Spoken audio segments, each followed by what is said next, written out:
Welcome to lecture number 36. Today we are going over historical topic 4.8, Jackson and Federal Power. The theme for the topic is Politics and Power. The learning objective is explain the causes and effects of continuing policy debates about the role of the federal government from 1800 to 1848. The first key concept picks up with the new political parties. It says, by the 1820s and 1830s, new political parties arose, the Democrats led by Andrew Jackson and the Whigs led by Henry Clay, that disagreed about the role and powers of the federal government in issues such as the national bank, tariffs, and federally funded internal improvements. The Democrats and the Whigs came about as a result of Jackson's presidency. Jackson splits the Democratic Republicans after he feels wronged in the election of 1824. Later, the Whigs will arise as an opposition to their view of Jackson's tyrannical power. Notable Whigs include Henry Clay and Daniel Webster. The Whigs can be thought of as a nationalist faction of the former Democratic-Republican Party. Henry Clay had proposed his American system that he tried to implement as early as the 1810s when he was in the House of Representatives. The specifics of this plan were covered in lecture number 31, historical topic 4.3. In short, they included higher tariffs, preservation of the Bank of the U.S., and internal improvements. Andrew Jackson believed that the powers of the federal government should be limited as he wanted a smaller government. As a result, he vetoed a lot of bills that would grow the size of the federal government. An example of this is the Maysville Road bill that would create a federally funded road through Kentucky. He had a total of 12 vetoes, regular and pocket vetoes, which was more than all previous presidents combined. He redefined the power of the veto because previously presidents only used it sparingly, giving precedence to the will of Congress. On the issue of slavery, Jackson believed it should be left up to the states if they wanted to allow it, though he did intervene in the issues when abolitionists would try to send abolitionist literature to southern states through U.S. mail. Jackson himself was an enslaver. During his presidency, he would regularly write back to his overseers in his Tennessee plantation to take stock of operations. One of the biggest issues between the Democrats represented by Jackson and the Whigs led by Clay was the Second Bank of the U.S. It was central to Clay's American system, but Jackson had opposed the bank from his very first message to Congress. He railed against it and described it as a hydra or a many-headed monster of corruption. His negative perception of it dates back to the Panic of 1819 that was partially caused by the bank and its tightening of credit. Every year he brings it up in his message to Congress but doesn't actively pursue its end. The Whig Party believed that he was not genuine on his stance against the bank as it had become a stabilizing force in the economy. They believed that Jackson was using the bank to spread a populist message and found the bank to be a convenient symbol that could be vilified to get more votes. So the Whigs convinced the bank president, Nicholas Biddle, to apply to Congress to renew the charter of the bank earlier than needed so as to make it a wedge issue in the 1832 election in which Clay was challenging Jackson. The charter clears Congress, and when it makes it to Jackson's desk, the Whigs realize they had miscalculated Jackson, as he vetoes the bill and writes a veto message that reiterates his previous views. The original charter still had 2 years left, so the veto didn't mean the immediate end to the bank.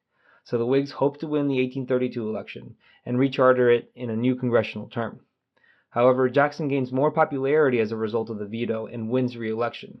The Whig plan backfired incredibly as the bank was put in a precarious position and Jackson stayed in office. Jackson felt emboldened with the election results and thus plans to finish off killing the bank. Through executive action, Jackson withdraws all the federal deposits from the national bank and deposits them in several different state banks around the country. These are called the pet banks. The bank, losing the majority of its deposits, is forced to tighten credit and calls in loans again, greatly destabilizing the economy. The bank war and another policy of Jackson's called Specie Circular will cause a financial panic in 1837. Specie Circular was a change in policy that requires the purchase of federal land in the West only to be done with hard currency, that is, coins of gold and silver. The federal government refused to accept banknotes or paper money because paper money in the West was experiencing inflation and depreciating in value. The policy was also to serve as a way to curb speculation on Western land. The policy of Specie Circular made it harder to purchase land and thus keep that speculation to a minimum. While it might have curbed speculation, it also led to bank failures in the West as the federal government's vote of no confidence in their paper currency impacted their ability to do business. The devaluation of paper currency continued further as it was now not possible to buy land with it and created a general rise in prices that led to the Panic of 1837. These two policies proved to be disastrous for the economy. Whenever the financial panic begins, Andrew Jackson is no longer in office to face the political repercussions. It's down to his vice president who wins the election of 1836, Martin Van Buren. The state of the economy will be so severe that he is voted out of office in 1840, with the election of the first Whig president, William Henry Harrison. Tariffs are the next big issue between the two political parties. The Whigs liked tariffs, also part of the American system, and in 1828 they passed the highest tariff to date. It is still the highest tariff that the U.S. has ever had in its history. It was an over 60% added tax on the value of imports. It was dubbed by the South as the Tariff of Abominations because of how expensive it made imported goods. The state of South Carolina challenges the tariff during the nullification crisis. In the nullification crisis, South Carolina politicians, like John C. Calhoun, take the position that if a state ever believes that a federal law is unconstitutional, they have the right to nullify it. Calhoun was at the time Vice President of the United States under Jackson, and resigns to fill the South Carolina Senate seat to defend nullification in Congress. Now, where would South Carolinians get the idea that states could nullify federal law?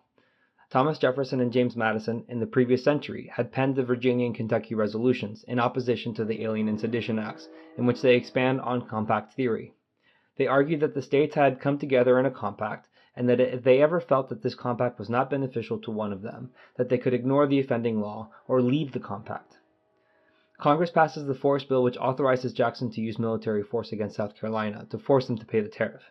Eventually, the nullification crisis is solved by Henry Clay in Congress with a new compromise tariff that South Carolina agrees to pay. The final issue between the parties is on internal improvements. Again, it's another part of the Whigs' American system.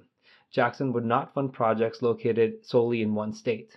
The example of this is the Maysville Road, which was going to only be located within the state of Kentucky, which just happens to be the home of Henry Clay. The Whigs favored spending federal money on these internal improvements. They argued that the infrastructure that they provided would help the country grow at a faster rate, and it would help the economy to be stronger and more self-sufficient. The next key concept delves into how Jackson dealt with westward expansion and relations with American Indians.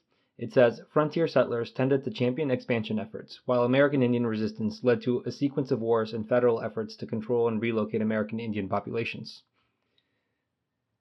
White settlers are starting to move to the southeast of the United States. Settlers are looking for new land as they have exhausted the soil in the southeast and are moving further west towards the Mississippi. As they're moving west, of course, they're running into Native Americans who had been there for generations and had even signed treaties with the United States after armed conflicts, giving them that land. American Indians resist encroachment, sometimes violently by attacking or raiding migrants that cross through Indian land. Early examples of this resistance was seen earlier in the period with Tecumseh and his brother Tenskwatawa, or the Prophet. Tecumseh created a confederacy and organized the largest Indian fighting force that the U.S. ever faced.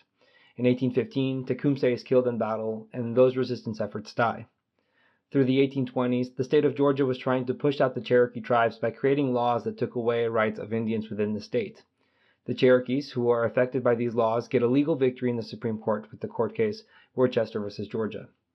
Ultimately, John Marshall, the Supreme Court Chief Justice, said that states cannot make laws that affect Native Americans because they are semi-sovereign, and only the federal government has the power to legislate, deal with, or enter into treaties with Native Americans.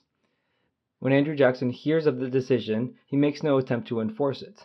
There's a famous anecdote in which Jackson says something to the effect of, "John Marshall made his decision, now let him enforce it." That origin of the anecdote is mostly linked to something he wrote to a close friend named John Coffey, and what he said was much worse in terms of the imagery he used. He wrote, "The decision of the Supreme Court has fallen stillborn, and they find that it cannot coerce Georgia to yield to its mandate." He goes on and says that if a coalition was to take place between them, the Indians, and the Georgians, the arm of the government is not sufficiently strong to preserve them from destruction. In 1830, Congress passes the Indian Removal Act. It is an attempt to exchange the land in the southeast with Native Americans for land west of the Mississippi in Oklahoma Territory. The tribes in question here, the Cherokee, the Choctaw, the Creek, the Chickasaw, and the Seminole. Some of them will take the deal early on and suffer the least amount of casualties in trying to move across the southeast. Others, like the Cherokee, wait longer, claiming rightly their ties to the land and are forcibly removed in the 1830s. Between 1831 and 1842, tribes are forcibly removed by a mixture of state militia and U.S. Army regulars. About 60,000 are forcibly moved, and on the trail west, about 15,000 die, giving this ordeal the name the Trail of Tears. Alright, so here's the recap.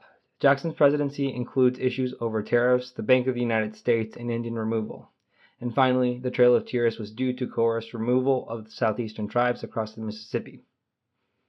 Thank you for watching. If you would like to watch the next lecture, you can click on the video link on the screen, and if you're looking for more practice to help you on the AP exam, you can visit apushlights.com.